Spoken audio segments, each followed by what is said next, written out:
Sitting at the desk in his office, Cochrane desperately tried to make sense of Pat's latest revelations. Also, rereading the latest statements from Mr. Francis's assistant, he was convinced that the couple cited by both of them must have had something to do with this whole affair. How and why were the questions he hoped to answer, but they were driving him crazy. Yet Cochrane knew that his instincts would really lead him down a dead end. Sooner or later, something would happen that would light his path. At that same moment, Carmenate knocked on the door, appearing shortly after with a smile and a cup of steaming coffee in his hand. That's a good sign, Cochrane thought. Well, Carmenate began, I've thought about this whole story for a long time, and reading all of the reports we've compiled so many times, there's something buzzing in my head that I can't get rid of. Cochrane sipped his coffee, feeling particularly proud of his young colleague. Carmenate held his breath. The little things, right? As you always tell me. And then I reached a point that torments me. Cochrane put the cup on the desk and cleared his throat. Since we have been working together, I have always shown you that I have full confidence in your ability to go beyond the appearances of things and to open your mind not only to the possible, but also to the impossible. Now it seems to me that the time has come for you to demonstrate this same openness toward yourself. Come on, shoot. The young detective took a very long breath. Hazelton, Misery Mountain, do you remember? Cochrane said yes, and resumed sipping his coffee, as if he were watching the main scene of a crime drama, sitting comfortably on the sofa at his house.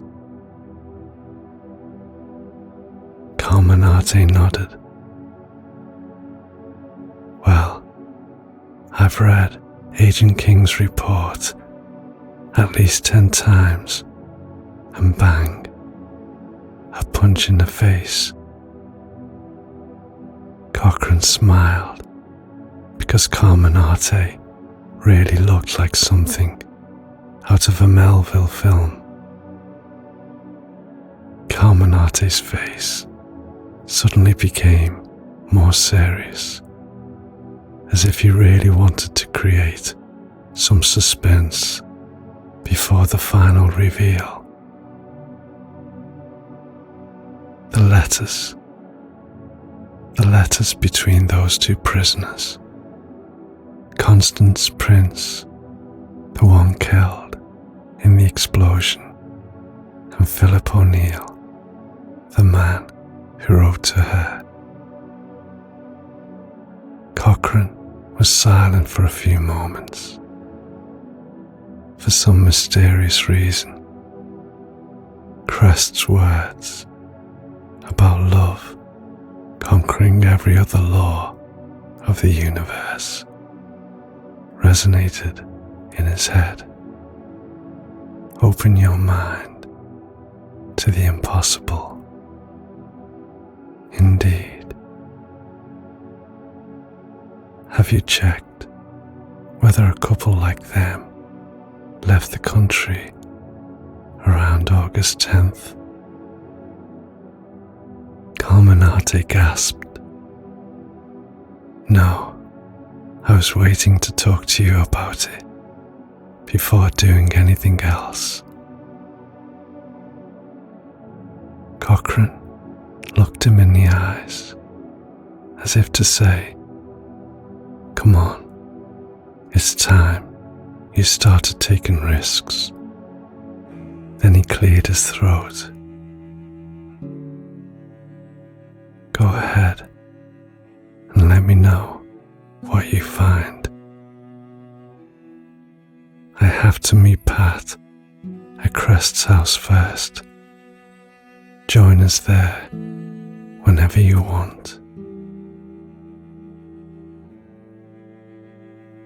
Carmenate felt his heart burst from his chest.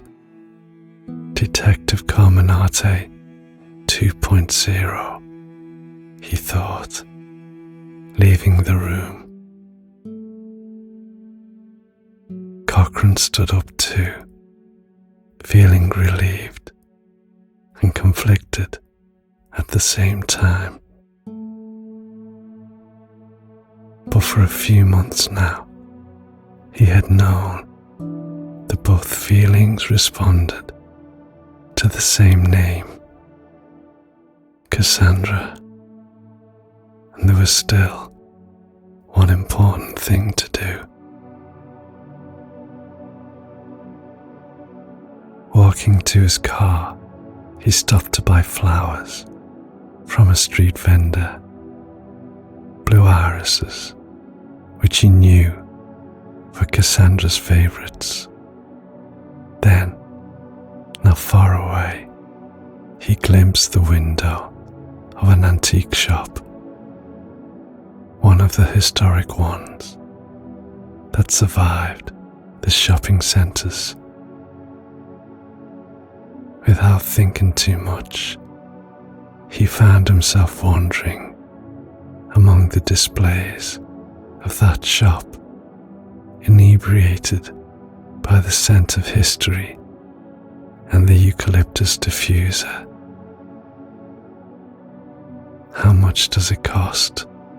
He asked the owner, pointing to a Victorian ring displayed in a small glass case.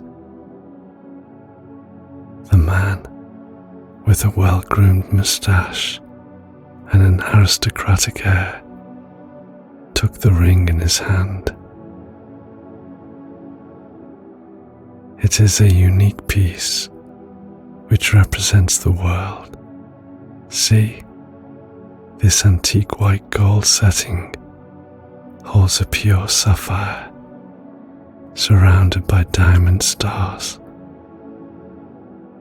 And if you look at it carefully, you will see that they are two branches reaching out, which support the terrestrial globe.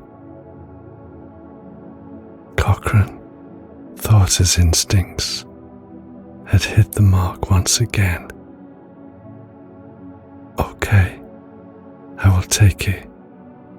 Obviously, if the ring doesn't fit, I will come back together with.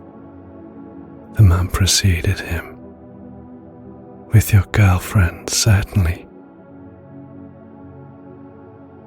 Cochrane felt out of breath, then liberated and happy, like he had never been before.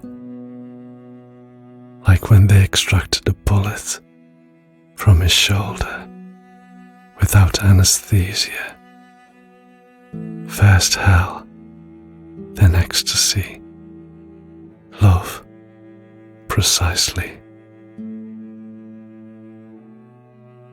He got into the car and started the engine. The radio was playing You and Me by the Dave Matthews Band. On the other side of town, Pat was walking, thinking about what would happen in a few minutes. Cochrane had asked him for a meeting without specifying anything else, and at Crest's house, where he could never be completely comfortable. But why? Why on earth would he fear anything? And why could he never feel completely at ease unless on stage singing? Vulnerability is a part of his makeup. It is something to manage and cope with. He doesn't know how to be still. Pat looked up and saw a red-winged blackbird looking down at him from up on high on the telephone wire. Blackbird by the Beatles poured through his being. He loved that melody. It was beyond beautiful. He loved singing it, and for a moment he forgot about planet Earth. He loved the way music took you away from everything and put you in a different space completely. Then the happiest of accidents. A car parked in front of him with the windows wound down. All Along the Watchtower by Jimi Hendrix poured out of the car. It was mesmerizing. Pat stood still, transfixed. He imagined seeing Jimmy playing live, there and then, in the street, oblivious to the reality and context around him, locked in the obsession of the feeling and the rhythm, total synthesis with the music, totally lost in the sound, connected. A wildfire that was no longer in this world, but still his spirit played on. His fingers and his voice relayed all the beautiful longing of being. If there was ever a sense of timelessness, a sense that time is no longer fit for purpose on this earth, this moment was it. The heart moves in a different way, in a different space. And after a few minutes, without even realizing it, Pat found himself in front of the door of Crest's house, from which I Love Rock and Roll by Joan Jett and the Black Hearts could be clearly heard